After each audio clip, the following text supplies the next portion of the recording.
Hey there, and welcome to Family Revenge. We're so glad you're here. Don't forget to like and subscribe so you can stay with us for every twist and turn. Let's jump right in. POV, first person, past tense, conversational American English, aggressive, direct tone, ends with action. I didn't think it'd start like this. Standing in the canned goods aisle while my daughter refreshed her inbox for the fifth time that day. My name's Rachel. I'm 41. I live in Fort Collins, Colorado. My daughter, Mia, just spent 3 weeks helping her middle school plan this big art showcase. Every day after school, she stayed late, sorting supplies, designing flyers, helping other kids finish their projects. I pitched in too, donated over $4,000 worth of materials and gear through the small design company I run. This wasn't just some hallway bulletin board thing, it was a full production. Lighting, sound, catering, banners, the whole nine. They partnered with my Business for Exposure, called it a community collaboration. Invitations went out last week, bright animated email blasts with music and floating paint splatters. I got one, so did my son, even my ex-husband got one. But Mia didn't. She kept checking, every day, twice while brushing her teeth, once during dinner, again at the store. That day in the aisle, she just stared at the screen and said, "Maybe it's in junk mail." She sounded hopeful, not panicked yet. I said, maybe. But I already knew it wasn't. Quick note, before listening, share which city or country you're watching from. We waited. Another day, still nothing. She started checking less. Her eyes dropped a little lower each time. No more guessing. No more, maybe they're sending paper invites too. Just silence. By Friday, I was over it. I told myself it had to be a mistake. The teacher was probably slammed. Maybe Mia got missed in the email merge or some glitch ate her name. So I picked up the phone. Mia was at the dining table, lining up paintbrushes by size and taping down tablecloths for the weekend setup. I clicked speaker so she could hear. "Hi, this is Rachel, Mia's mom. I wanted to ask about the art showcase invite." "Oh, yes," the teacher cut in, chipper as ever. "We've been getting so many excited responses." "Right. Thing is, Mia never got one." There was a pause. A real one, not tech lag, hesitation. Then the teacher said, "Oh, right." That I looked over at Mia. She was still taping, but slower now. "What do you mean, that?" I asked. The teacher said, "I was going to email you." There was an issue, I said. "She's been waiting all week." The woman on the phone sighed, then added, "It's just one of the other students expressed they weren't comfortable with Mia being on stage with her adaptive gear." I felt my stomach drop. "You're saying she's not invited?" Mia stopped taping. "I'm saying it might disrupt the flow of the visuals." That's when I pressed the mute button. Then I ended the call. And Mia? She just reached for the next roll of tape, but her hand didn't move past the edge of the table. I stood there staring at my phone like it might fix itself. The call was over, but the words kept playing in my head. "Disrupt the flow of the visuals." I didn't move. Mia was still at the table, still holding that same paintbrush midair, like her body didn't get the signal to keep going. It wasn't dramatic, just stuck. Like time stopped for her too. I didn't say anything. If I opened my mouth, it would have come out all wrong. Screaming, crying, maybe both. I walked over and grabbed the phone cord to plug it back into the charger. She set the brush down. Real gentle. Then she said it. "They don't want me there." No tears, no bitterness. Just those 6 words. Like a fact she already believed before the call confirmed it.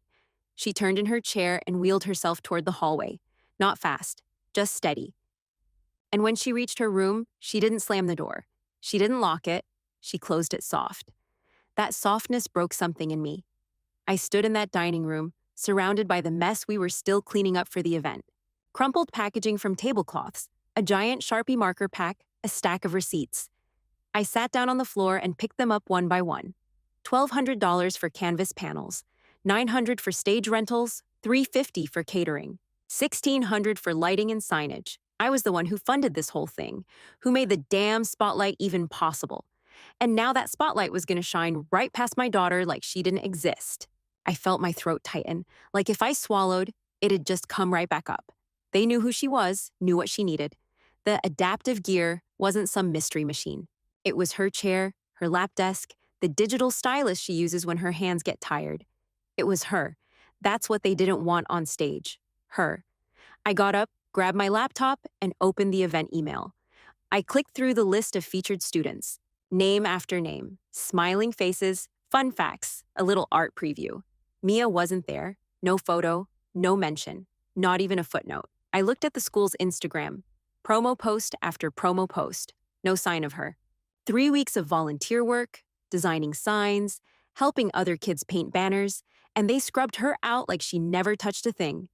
I remembered last Monday when she got paint on her shirt and laughed about it like it made her official. She kept saying, "This is the biggest thing I've ever done." And now it was like none of it counted. I couldn't stop thinking about that email line again. Disrupt the flow of the visuals. You know what disrupts the flow? Erasing a kid because you don't want to explain to your audience why someone needs a stylist. I got up and walked into the kitchen, poured a glass of water just to have something to do with my hands. I didn't drink it. Just stood there holding it while the fridge hummed behind me. Then I heard her. The faint sound of Mia's tablet clicking on from behind her door. Not loud, just her normal nighttime routine. Probably queuing up her sketching app. Even after all that, after being cut out, brushed aside, made invisible, she still wanted to draw. I gripped the edge of the counter. Every part of me wanted to drive straight to that school, slam that stack of receipts on the principal's desk, and ask them how much of their visual flow was paid for with my checkbook. Instead, I walked back to the table, sat down. I gathered every single receipt and lined them up in a row. Then I pulled out my phone, opened a new note, and started writing, line by line. Not to fight, not yet. I just wanted a record of everything they took without asking, and every dollar I spent to make my daughter feel seen before they made sure she wasn't. I didn't sleep much that night. I kept replaying her face in my head, calm, unreadable, too quiet. I waited for tears, for rage, for something. But there was nothing. Just silence. The next morning, I made toast. Didn't ask what she wanted. I already knew. Plain, no butter. She rolled into the kitchen, hair still damp from her shower, hoodie zipped up all the way. Sat across from me without a word. I slid the plate toward her. "We're not going to the show," I said. She didn't flinch, didn't ask why, just nodded once, like she'd already accepted it before I said it out loud. I added, "But we're still sending something." That made her look up. She tilted her head. "Like what?" I took a sip of coffee, said, "One they won't forget." That got a smile, not a big one. Just enough to remind me she was still in there, still fighting a little. We cleared the plates, didn't say much after that. But that night, after dinner, after my son went to bed, we pulled out the whiteboard. "I want it to be real," she said, capping and uncapping the same marker. Not dramatic. Just truth. No revenge, I told her. "We don't need to go low." She nodded. "Just truth, with a name tag." I wrote it on the board in capital letters, "Truth with a name tag." That became our plan. We made a list. Everything she worked on, everything she contributed, every flyer she helped design, every paint set she organized, every station she planned. We still had photos, videos. I even had emails from the teacher praising Mia's help before she got cut out of the final product. The truth wasn't hiding. It just hadn't been told. Then, somewhere between checking off the list and ordering ribbon online, the memories came flooding back. Photo day, 2 years ago. The teacher had the whole class lined up and then asked Mia to move just a little to the left for symmetry. That little meant out of frame. The science fair, when her project had to be set up on a separate table for space reasons. No one visited it. The field trip last spring, hiking trails in Estes Park. She couldn't go. The teacher sent an email saying, "We'll tell her all about it when we're back." Like that was supposed to be comforting. Every time it happened, I gave them the benefit of the doubt, told myself they didn't mean it, that they were busy. But now I saw it. It wasn't forgetfulness, it was habit, a pattern. Mia didn't cry through any of it. She just kept scrolling through pictures of her art pieces, picking the ones she wanted to include. I looked over and said, "It ends now." She didn't say anything, just reached for another sticky note and added ribbon colors to our list. We stayed up till midnight, the kitchen table covered in notes, cords, snack wrappers. She yawned but didn't stop working. Neither did I. We weren't sending a message, we were sending proof. By morning, I was done playing polite. I opened my laptop, pulled up the vendor invoices, and started making calls. One by one. Canvas crew? I told them the venue changed. Gave them my address. Lighting crew? Same thing. "You'll set up in the backyard now." The woman didn't even question it, just said, "We've done patio weddings. We can figure it out." The caterer was trickier, smaller operation, already prepping for the school event. I offered to pay the extra mileage and tip double to keep it smooth. Backyard? She asked. Yeah. Change of plans, I only told the truth to a handful of people. 3 coworkers, Tasha, Glenn, and Denise. They were the ones who always asked about Mia first before work talk. The kind who remembered her favorite color or that she liked cherry scones. I texted them, told them what happened. Tasha called me immediately, didn't ask me to explain, just said, "What time should I come over?" By noon, it was locked in. Same show date, different location, hours. We pulled out the pop-up tent from the garage, dusted off the old folding tables, and started mapping out the yard like a war plan. Mia printed signs and clipped them onto string lights. My son helped clean up the patio without complaining for once. The whole time, I kept checking the school's RSVP portal. The school kept sending out hype emails. Can't wait to see you there. Meet the amazing artists. Thank you to our partners. Our name was still listed. No edits, no retractions. I looked through the featured performers again. Mia's name wasn't there. Still missing. But the RSVPs? Every single person was still going. Every parent, every teacher, every kid who saw her at setup every day. They were still in. Not one person questioned why she was missing. Not one asked where her name went. That's when it hit me. They knew. Not just the organizers, not just the teacher who made the call, everyone. They saw her working. They knew what she did. And when her name disappeared, when her face vanished from the flyer, none of them said a word. The silence wasn't forgetfulness. It was agreement. I stood in the middle of the backyard, holding a hammer, and just froze for a second. All those hours, all those smiles, fake. People didn't forget her. They just didn't want to deal with what her presence forced them to see. I put the hammer down and walked inside. Found Mia on the floor, arranging the art kits by color and theme. "Hey," I said, trying to sound steady. "You sure you're up for this?" She nodded. "I'm not doing it for them." I didn't say anything else, just grabbed the zip ties and joined her on the floor. We got the first display finished before dinner, hers. She named it Uninvited. 10 paintings, bright, bold, all emotion. One had a girl in a chair drawn in pencil surrounded by bursts of red. She didn't explain it. She didn't have to. By the time I went to bed, the RSVP list was up to 140. All confirmed. All pretending everything was fine. I shut the laptop. Fine. Let them pretend. Let them walk into their event like nothing happened. We'd see how long that lasted. The next morning, we filmed the video. No script, no retakes. Just Mia sitting at the kitchen table, calm and clear, the way she always is when she knows she's right. She looked into the camera and said, "Hi, I'm Mia. I helped organize the school's art showcase.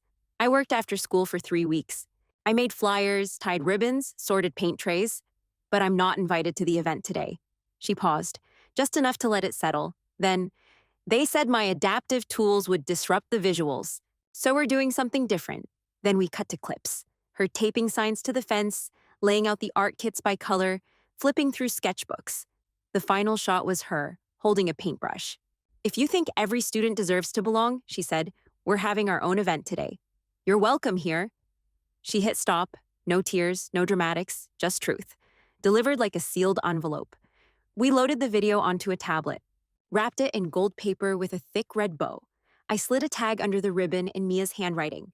"To the art program, from Mia." I drove it to the school myself. Didn't go inside, just left it with the receptionist and told her it was for the opening table. She barely glanced at it. Perfect. Back home, our setup was already in motion. Glenn was stringing lights across the back fence. Tasha was laying out snacks. My son was handing out chairs like he owned the place.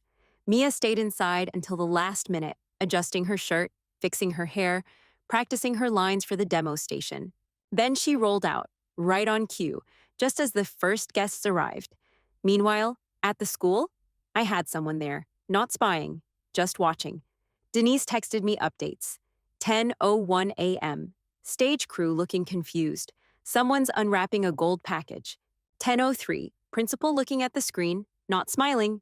10:04, the video's playing, out loud, on the main speaker. 10:05, yep, everyone's hearing it. Whole gym's quiet. I imagined it, Mia's voice echoing through that stage she built banners for. Her face on that screen they refused to feature. Gasps, shifting feet. No one shouted. No one stood up in protest, just that slow, creeping discomfort. Then Denise sent another message. Somebody just said, "Wait, she helped set this up?" That was it. The crack in the wall, a couple parents walked out, quiet, heads low. One kid followed them, backpack slung, shaking his head. Another mom grabbed her daughter and left. It wasn't a riot, it was worse, a leak. One person at a time, pulling the plug on a lie they didn't even realize they'd agreed to until it echoed back in Mia's voice. By noon, over a dozen families had left. Some came to us, not many, but enough to feel it. Mia didn't say much about the video playing, just nodded when I told her. We didn't need to talk about it. It spoke for itself, and they heard every word. By the time the video finished playing at the school, our backyard had its first guest. It was Mrs. Logan, the aide from Mia's homeroom. Short, always wore scarves, used to bring Mia extra timesheets when no one else remembered. She showed up holding a bag of cookies and a nervous smile.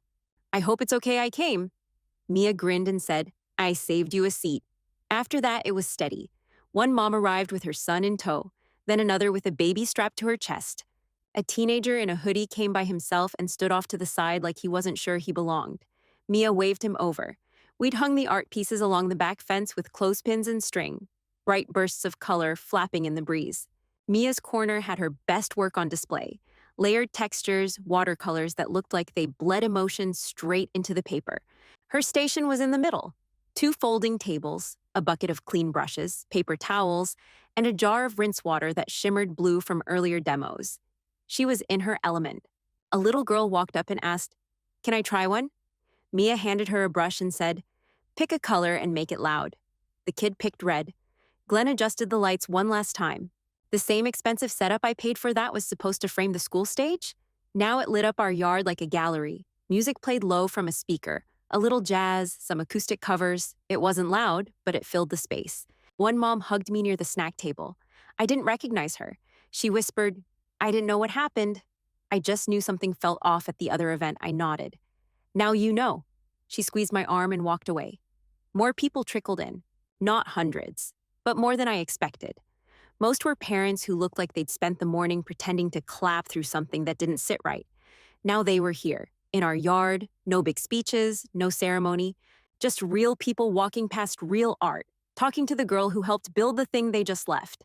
At one point, Mia laughed, loud, not the polite kind, the real kind that came from deep down. She was showing two kids how to mix water properly into their palette. I just stood by the window for a second, watching.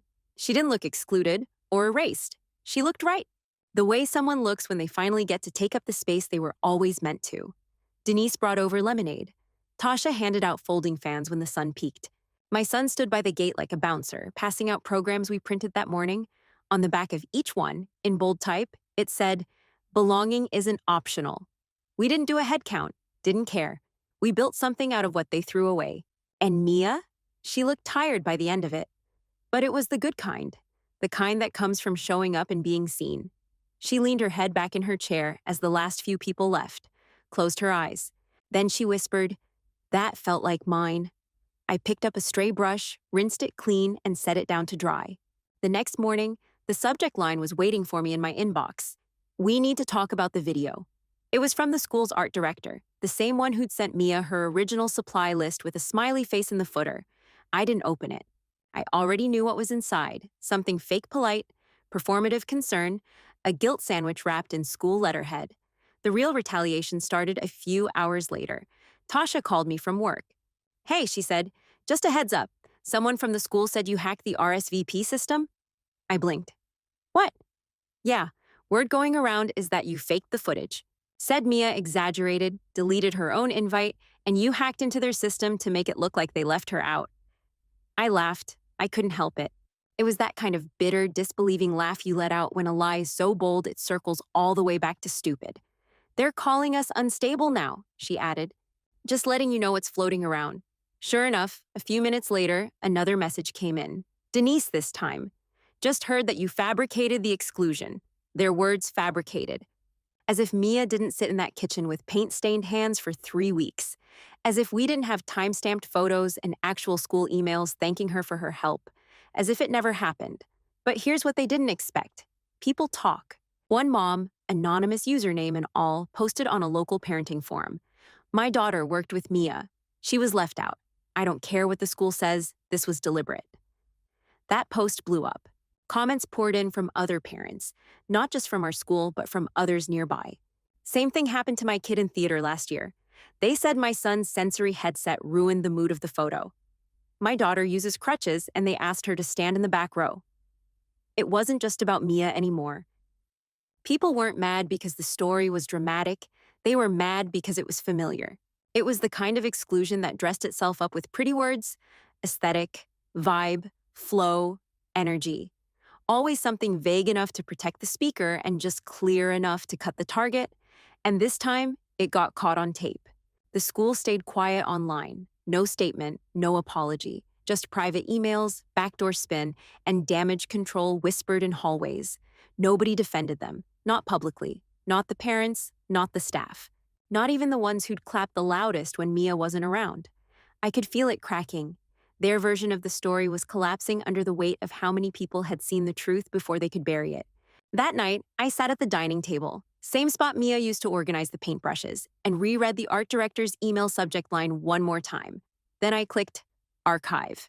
No response, no counter explanation, no attempt to clean it up. Just silence. Let them talk to themselves. The whispers made it to Mia by Tuesday. She came home, dropped her backpack, and said flat out, "They think I faked the whole thing." I turned from the sink. "Who said that?" She shrugged. "Everyone. Tyler mostly, of course it was Tyler, son of the event organizer, born into privilege and oblivion. He'd probably never been told no in his life, let alone been told he was wrong." "What did he say exactly?" I asked. Mia pulled out a granola bar and unwrapped it like she wasn't even mad. "He told people I edited the video to make him look bad. That you were just bitter because your company didn't get enough credit." I wanted to go down to that school and rip the smug off his face. But Mia didn't look angry. She just looked tired. She sat at the table and said, "It sucks." I poured 2 glasses of milk and slid one her way. "You believe any of that?" I asked. She shook her head.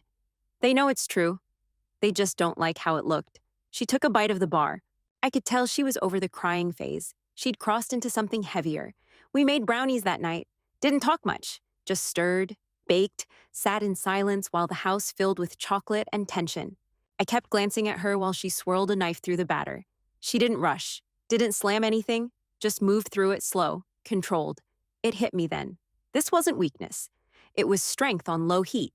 The next week, I got a call from her school counselor. I didn't recognize the number, almost didn't pick up, but something told me to. "Hi, Ms. Donovan. This is Rachel from Mia's school. I just wanted to share something good today," I braced. "Okay." She cleared her throat like she hadn't had many chances to give good news lately. "There's a group of students who started a new lunch group. They're calling it Mia's Table. They just wanted a space where no one gets left out." I didn't say anything at first, just nodded even though she couldn't see it. They said the video made them think about stuff they never noticed before. Seating charts, group projects, field trips, that kind of thing.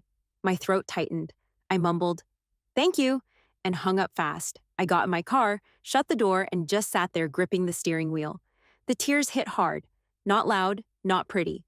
Just raw. 10 full minutes before I could put the keys in the ignition.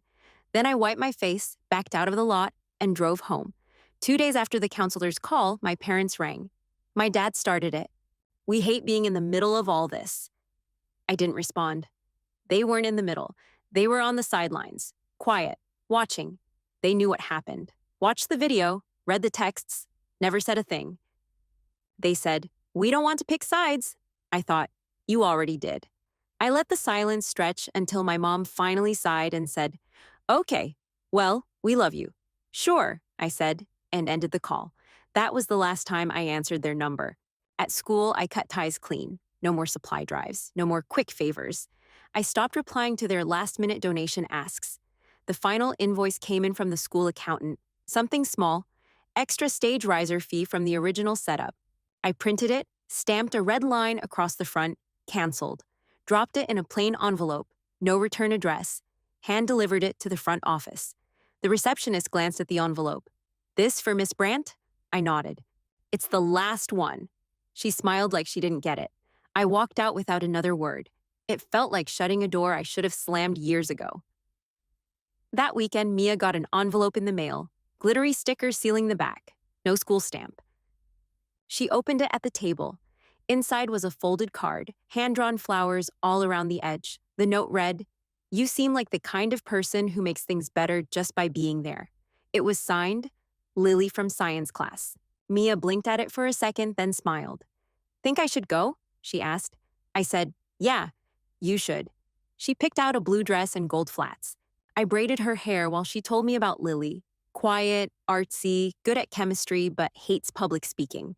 When I dropped her off, she didn't look nervous, just calm. She wheeled herself up the driveway and disappeared inside without looking back. 3 hours later, she came home with glitter on her shoes and frosting on her sleeve. She kicked off her flats, flopped onto the couch, and said, "That was fun." Then she turned on the TV and asked if we had any leftover brownies. I got up to check. Later that night, we sat on the porch. Mia had a fleece blanket over her legs and a plate of half-eaten brownie in her lap. The sky was that kind of black that pulls everything quiet. She looked out toward the yard, then asked, "Was it worth it?" I didn't ask what she meant. I knew. The video, the walkouts, the silence from my parents, the mess, all of it. "Yeah," I said. "It was." She didn't say anything, just kept picking at the edge of the plate with her finger. "Not because it was easy," I added, "but because it was right." That made her glance over, not all the way, just enough to let me know she was still listening. "You're not supposed to forget it," I told her. "You just carry it long enough to know what you'll never tolerate again." She nodded once, slow, then leaned back in her chair. The porch lights buzzed above us. Crickets filled the yard. For a minute, neither of us said a word. I watched her out of the corner of my eye. She looked older somehow, like she'd gone through something heavy and come out stronger for it. Sometimes I still wondered if I went too far, if the video had been too bold, if the silence I returned had burned bridges I could have walked back across. But then I remembered how small she looked the day she realized she wasn't invited. And how tall she sat now, shoulders back, eyes forward, feet planted like she belonged to the ground under her. I'd rather be wrong for standing up than right for staying quiet. Because the truth is, that line between "don't make trouble" and "don't let them win" only looks blurry when you're not the one getting erased. And if you've ever had to choose between politeness and protection, you know exactly what I mean. Mia stood up, gathered her plate, and said, "Thanks for fighting." I reached for her plate without a word and took it inside.